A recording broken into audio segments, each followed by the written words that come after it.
Hello, I'm Nancy Guthrie. Welcome to this study of Genesis using the Promised One, Seeing Jesus in Genesis. I hope you've gotten your copy of the book, and if you have, perhaps you've taken a look and you see that each week begins with a part that's for you to play, the personal Bible study questions. Each week before you come, I hope you'll find a time during the week to sit down with your open Bible and work your way through those questions, which will prepare you to be ready to take in all that I have to share with you on the videos. Now, the teaching chapter follows that, and that's the same content that I'm going to present on the videos. You may want to go ahead and read the chapter, giving yourself a preview of what I'm going to present, or you can come each week and sit back and listen to me present it, perhaps taking some notes to seal it all in. There is a part of the teaching chapter that I won't be presenting on the video, and that's at the very end, something that's unique to this study, a section called How Genesis Points to What Is Yet to Come. In that section, each week, you'll see how the passage of Genesis we're studying that week points to what is yet to come in the future when Christ returns and establishes the new heavens and the new earth. You'll also find a series of questions designed to help your group talk through the big picture of what we're studying that week. So are you ready to get started?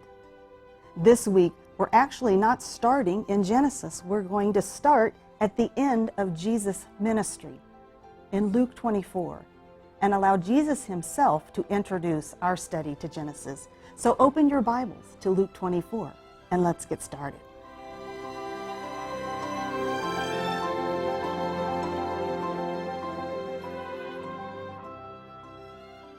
Have you ever seen the movie The Sixth Sense?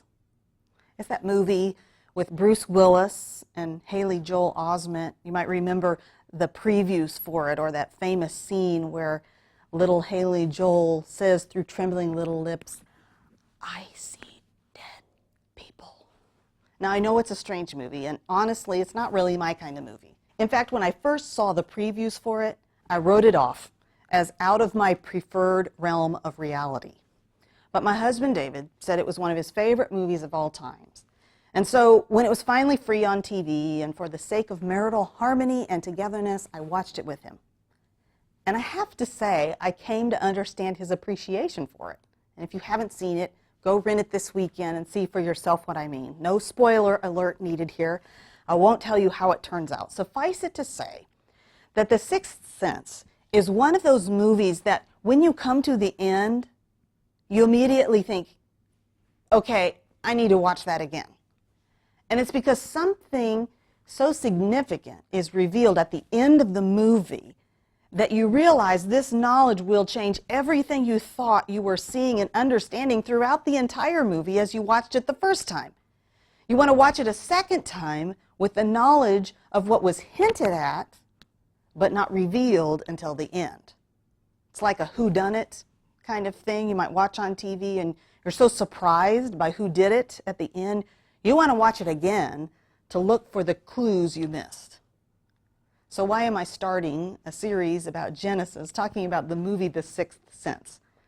Because it illustrates why we want to start our study of Genesis at the end of Jesus' earthly ministry. Because something is revealed in a final scene of Jesus' life that makes us want to go back to the very beginning of God's story and read it again in light of what we know now. Now that we've seen clearly what was hinted at but hidden, we want to start at the beginning and trace the story, looking for what we missed the first time because we didn't even know to look for it. So today we begin at the end, and in the next lesson we'll continue at the beginning. We start at the end because it was at the end of his earthly ministry that Jesus himself made clear to his disciples that the whole story of the Old Testament, beginning in Genesis, had always been all about him. Let's look at the final chapter of Luke's Gospel, Luke 24. Now, the chapter begins with several women going to Jesus' tomb. And even though Jesus had repeatedly told his disciples that he was going to suffer many things and be rejected by the elders and chief priests